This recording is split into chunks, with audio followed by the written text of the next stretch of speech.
சாய் பக்தர்களுக்கு என் அன்பு வணக்கங்கள். ஓம் சாய்ராம். என் அன்பு குழந்தையே, இன்று உன் அப்பா உனக்கு சொல்கின்ற செய்தியை கேட்டால் நிச்சயமாக என் குழந்தை நீ மகிழ்ச்சி அடைவாய். உனக்கு செய்வினைகளை செய்தவர் இப்பொழுது உன்னை பற்றித்தான் யோசித்துக் கொண்டிருக்கின்றார். அவருக்கு இப்பொழுது வாழ்க்கையின் மீது பயம் வந்துவிட்டது.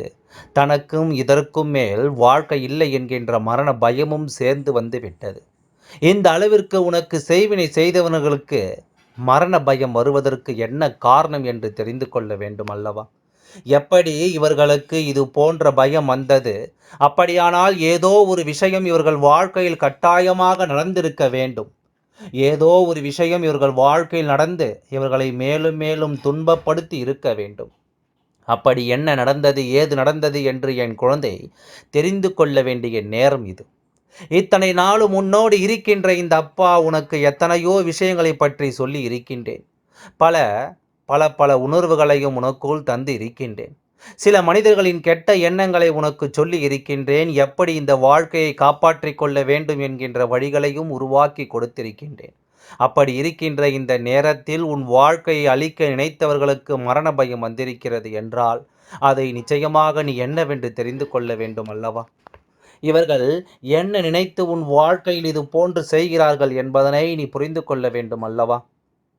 உன்னோடு நான் இருக்கின்ற இந்த நேரமும், உன் வாழ்க்கையில் நான் இருக்கின்ற இந்த தருணமும் எப்பொழுதும் உனக்கு நல்லதை மட்டுமே எடுத்துச் சொல்ல வேண்டிய தருணங்களாக மாறி இருக்கின்றது.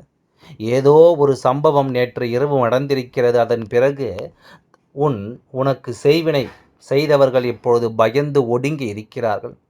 மரண பயத்தோடு இனி உன்னை எக்காலத்திலும் தொந்தரவுகள் செய்யக்கூடாது என்கின்ற எண்ணமும் அவர்களுக்கு உருவாகி இருக்கின்றது. என்ன நடக்கிறது உன் வாழ்க்கையில்? செய்வினைகளை செய்ய நினைத்த இவர்கள் யார்? இவர்கள் செய்த இந்த செய்வினையால் உன் வாழ்க்கையில் நடந்தது என்ன என்பதனை நீ சரியாக தெரிந்து கொள்ள வேண்டிய காலகட்டம் இது. உனக்கு எத்தனையோ துன்பங்களையும் எத்தனையோ பிரச்சனைகளையும் கொடுப்பதற்கு இவர்கள் துணிந்து நின்றார்கள்.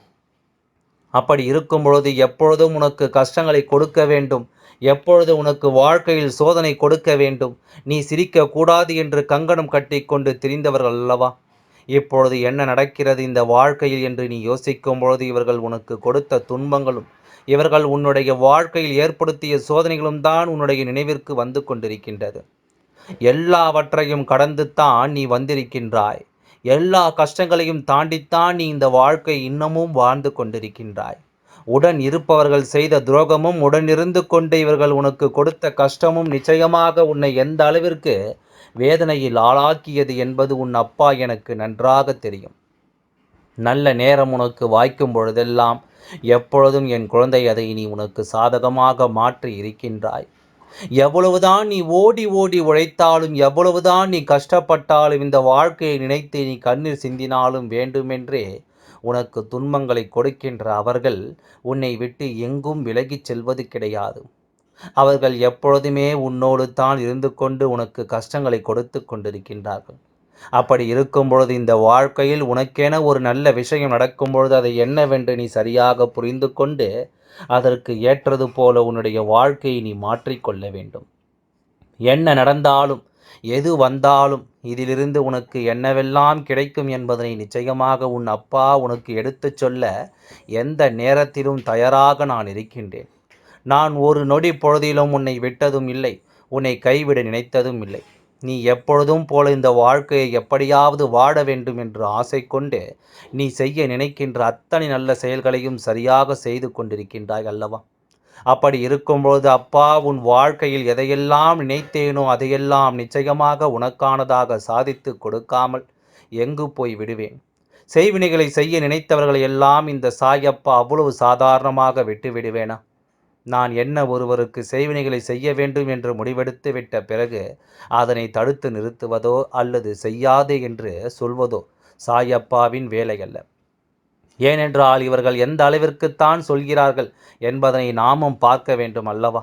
அவர்களுக்கு நாம் ஆரம்பத்திலேயே தடை சொல்லிவிட்டோமானால் இவர்கள் எப்பேற்பட்ட தீய எண்ணங்களை கொண்டவர்கள், இவர்கள் எப்பேற்பட்டவர்கள் என்பது நமக்கு தெரியாமல் போய்விடும். அதனால் அதை தெரிந்து கொள்வதற்காகத்தான் அவர்கள் செய்யும் பொழுது அப்பா தடுத்து நிறுத்தவில்லை. ஆனால் உன் வாழ்க்கையில் அது வந்து சேராமல் இருக்க இந்த அப்பா அத்தனை பாதுகாப்பையும் உனக்கு உருவாக்கி இருந்தேன் என்பதுதான் உண்மை. அப்படி நான் உருவாக்கவில்லை என்றால் நிச்சயமாக என்றோ இந்த வாழ்க்கை உனக்கு கேள்விக்குறியாக இருந்திருக்கும். என்றோ உன்னை இவர்கள் பதம் பார்த்திருப்பார்கள். என்றோ உனக்கு துன்பங்களை கொடுத்து என்று உன்னை இந்த வாழ்க்கையின் ஓரத்திற்கு அழைத்துச் சென்றிருப்பார்கள். ஆனால் நீ எப்படியாவது இந்த வாழ்க்கையை வாழ வேண்டும், எப்படியாவது இந்த வாழ்க்கை நீ நினைத்ததையெல்லாம் பெற வேண்டும் என்று ஆசைப்பட்டு நீ ஒவ்வொரு விஷயத்தையும் சரியாக செய்து கொண்டிருந்தாய் அல்லவா? அப்படி இருக்கும்பொழுது அதுவெல்லாம் உனக்கு சரியாகத்தான் கிடைத்திருக்கிறது என்பதனை முதலில் நீ புரிந்து கொள். என் அன்பு குழந்தையே, செய்வினைகள் எல்லாம் உன் இல்லத்தின் வாசலில்தானே நின்று கொண்டிருக்கின்றது. எதுவுமே உன் இல்லத்திற்குள் நெருங்க உன் அப்பா அனுமதிக்கவில்லை என்பதனால் நேற்று இரவு உன் இல்லத்தில் வாசலில் ஒரு சம்பவம் நடந்தது. அந்த சம்பவத்தினால் நிச்சயமாக உனக்கு மிகப்பெரிய நல்லது நடந்திருக்கின்றது. உன்னை அழிக்க நினைத்ததும் உன்னை சோதனைக்கு ஆளாக்க நினைத்ததும் வேண்டுமென்றே உனக்கு கஷ்டங்களை கொடுத்து இந்த வாழ்க்கையில் உன்னை வாழவிடக் கூடாது என்று நினைத்ததும் இப்பொழுது உன் காலடியில் விழுந்து மண்டியிடக்கூடிய சூழ்நிலை உருவாகி இருக்கின்றது. உன்னை நோக்கி வந்த செய்வினைகளை எல்லாம் கணக்கில் கொண்டு இந்த அப்பா அத்தனை செய்வினைகளையும் ஒன்று சேர்த்து செய்தவர்களுக்கு திரும்ப அனுப்பி இருக்கின்றேன். ஒரு செய்வினை ஒருவருக்கு செய்யும் பொழுது அது மீண்டும் அவர்களுக்கே திரும்பச் செல்கிறது என்றால் நிச்சயமாக இந்த வாழ்க்கையில் அது மிகப்பெரிய தாக்கத்தை உருவாக்கும். செய்வினை செய்தவர்களை சென்று சேர்ந்தால் கூட அது எந்த அளவிற்கு பாதிப்புகளை கொடுக்காது. ஆனால் யார் செய்தார்களோ அவர்களை சென்று தாக்கும் பொழுது இனி ஒருபோதும் அவர்களால் இந்த வாழ்க்கையில் திரும்பிவிட முடியாதபடிக்கு பல கஷ்டங்களை அவர்களை தேடி வரும் என்பதனை நீ புரிந்து கொள்ள வேண்டும். இது போன்று உன்னை சுற்றி நடக்கின்ற ஒவ்வொரு விஷயங்களும் என்னவென்று நீ சரியாக தெரிந்து கொண்டிருந்தால் உனக்கு எந்த துன்பங்களும் வராது என்பதனை நீ தெரிந்து கொள்வாய். இந்த வாழ்க்கையில் வேண்டுமென்றே உனக்கு சோதனைகள் கொடுத்தவர்கள், இந்த வாழ்க்கையில் உனக்கு செய்வினைகளை செய்து உன்னை அழிக்க நினைத்தவர்கள் இப்பொழுது உனக்கு என்ன செய்கிறோம், ஏது செய்கிறோம் என்று யோசித்து கொண்டிருக்கின்றார்கள் அல்லவா? இத்தனை காலமும் என் குழந்தை, இதையெல்லாம் நினைத்து நீ வருத்தப்பட்டது எல்லாம் போதும். இனிமேல் உன்னை தேடி வந்து இந்த வாழ்க்கை உனக்கு என்ன கொடுத்திருக்கிறது என்பதனை கட்டாயமாக நீ உணர வேண்டும். உன்னோடு அப்பா இருக்கும்போது இந்த செய்வினைகள் எல்லாம் உன்னை எதுவும் செய்து விடாது என்பது உண்மைதானே?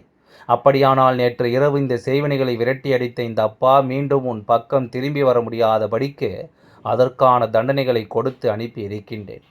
செய்தவருக்கே அது திரும்பச் சென்று இப்பொழுது அவர்களுக்கு மரண பயத்தை காட்டி இருக்கின்றது. ஆனால் என்ன தெரியுமா? அவர்களுக்கு ஆரம்பத்தில் தெரியவில்லை இது நாம் செய்த செய்வினைத்தான் நமக்கே திரும்ப வந்திருக்கிறது என்று.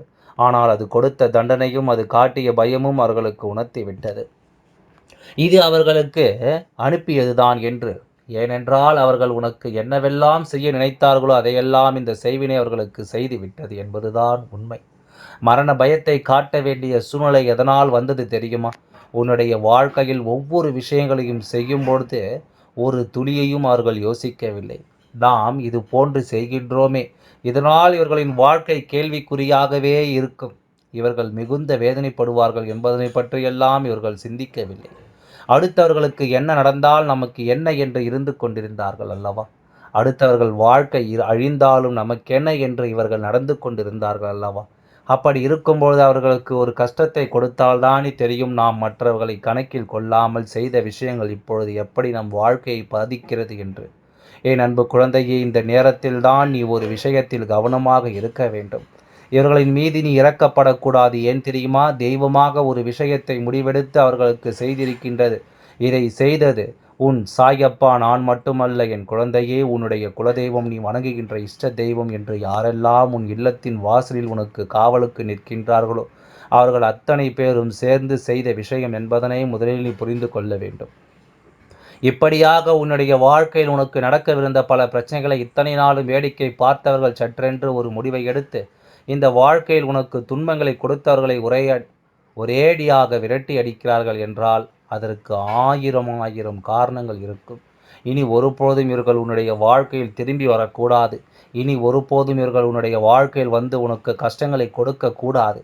இனிமேல் கனவிலும் உனக்கு துன்பங்களை கொடுக்க இவர்கள் நினைக்கக்கூடாது என்பதனையெல்லாம் கருத்தில் கொண்டு தான் இந்த வேலை நடந்திருக்கிறது என்பதனை முதலில் புரிந்து கொள். இப்போதைக்கு உனக்கு செய்வினைகள் செய்து உன்னை அழிக்க நினைத்த ஒருவரின் ஆட்டம் அடங்கியிருக்கின்றது. நான் உன் அப்பா இதனை செய்துவிட்ட பிறகு அந்த சந்தோஷத்தை உன்னிடத்தில் பகிர்ந்து கொண்டிருக்கின்றேன் என்பதுதான் உண்மை.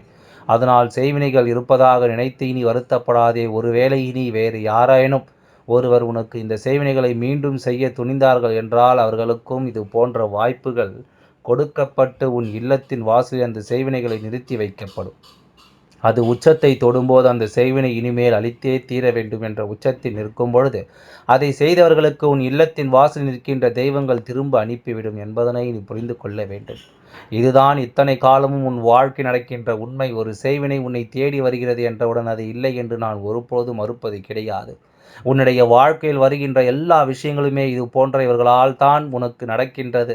ஆனால் அப்பா இருக்கும்போது அதை ஒவ்வொரு முறையும் அவர்களுக்கு திரும்ப அனுப்பி கொண்டிருக்கின்றேன் என்பதனை முதலில் நீ புரிந்து கொள்ள வேண்டும்.